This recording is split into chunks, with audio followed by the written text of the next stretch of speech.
দেখুন কীভাবে সব কিছু নদী গর্ভে বিলীন হয়ে যাচ্ছে।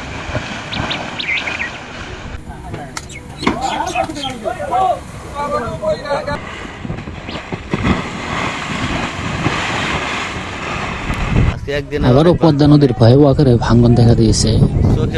শয়তানখালীর এই পয়েন্টটাতে মেন যে সড়কটা রয়েছে সেই সড়কটা ইতিমধ্যে নদীগর্ভে ধীরে ধীরে বিলীন হয়ে যাচ্ছে। দেখুন বলতে বলতে কতটা জায়গা একসাথে নদীগর্ভে চলে গেল। আর এভাবেই কিন্তু এখানে প্রতিনিয়ত ভাঙন হচ্ছে। আর এরূপ ভাঙন যদি প্রতিনিয়ত চলতে থাকে তাহলে এই শয়তানখালী অঞ্চলটি সম্পূর্ণরূপে নদীগর্ভে বিলীন হয়ে যাবে।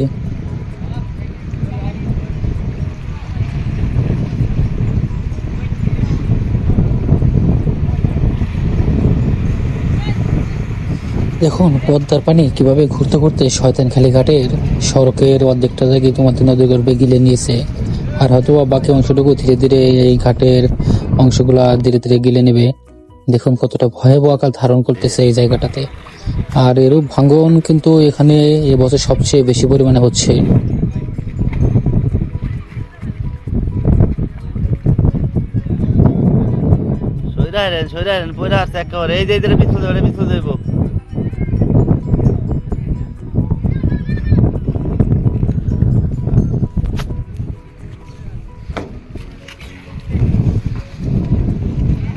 পদ্মা যে ভয়াবহ রূপ ধারণ করেছে তাতে মনে হয় না এবছর আর এই ঘাটতি থাকবে। দেখুন এখানে কতটা জায়গা একসাথে চলে যাচ্ছে। দেখুন কিভাবে যাচ্ছে। পদ্মা নদীর আরো একটি জায়গার ভাঙন। দেখুন এখানে কত মানুষ দাঁড়িয়ে রয়েছে। মানে পদ্মা নদীর যে পরিমাণে ভাঙন শুরু হয়েছে তাতে এখানে এবছর প্রায় 50টি বাড়ি নদীগর্ভে গিলে নিয়েছে। আর এটি একটি বাড়ির আঙ্গিনা, আর বাড়ির আঙ্গিনা বিশাল একটি গাছ ছিল, সেটি ধীরে ধীরে এই পদ্মা গিলে খাচ্ছে। দেখুন কতটা ভয়াবহ পরিস্থিতি সৃষ্টি হয়েছে এই জায়গাটাতে। এই দেখুন দেখতে দেখতে কলা গাছটি নদীগর্ভে চলে গেল। আর বাকি যে বড় গাছটি আছে সেটিও কিন্তু 2 খন্ডের ভিতরে নদীগর্ভে চলে যাবে। আপনারা সম্পূর্ণ ভিডিওটি দেখতে থাকুন, তাহলে বুঝতে পারবেন এখানে কতটা ভয়াবহ আকারে ভাঙনগুলো হয়েছে।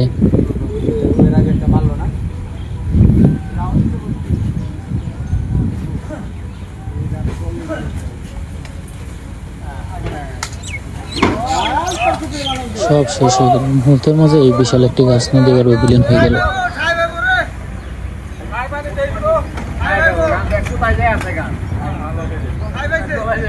পদ্মার এই রাক্ষসী রূপ কবে যে থামবে সেটা এখন সময়ের অপেক্ষা মাত্র।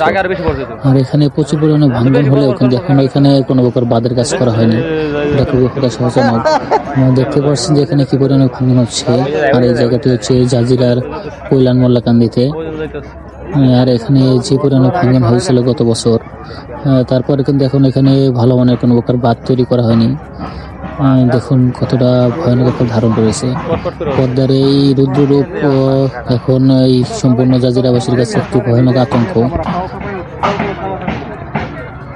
আর এই জায়গাটি হচ্ছে চরগিরিশ, গাজীপুর উপজেলা সিরাজগঞ্জ জেলার এই চরগিরিশে বর্তমানে প্রচুর পরিমাণে ভাঙন হচ্ছে। আপনারা দেখতেই পারছেন যে এখানে কি পরিমাণে ভাঙনগুলো হচ্ছে। আর এখানে বিগত 2 মাস ধরে প্রচুর পরিমাণে ভাঙন হয়, কিন্তু তারপর এখানে একটা জিও ব্যাগও এ পর্যন্ত ফেলা হয়নি।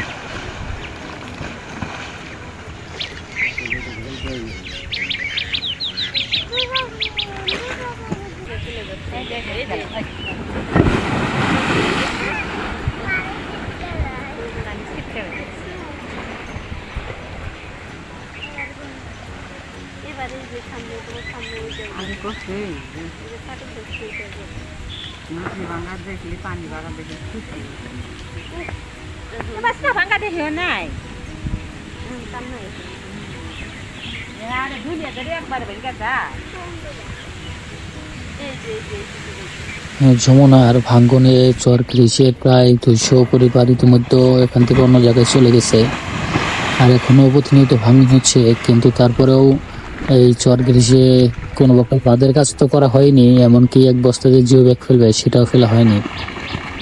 দেখুন কতটা ভয়াবহ আকার ধারণ করতেছে এই জায়গাটাতে। আপনারা সম্পূর্ণ ভিডিওটি দেখলে বুঝতে পারবেন। এই ভিডিওটি প্রচুর পরিমাণে আপনারা শেয়ার করুন যাতে ভিডিওটি উপর মহলে পৌঁছায় এবং এখানে বাঁধের কাজ করা হয়।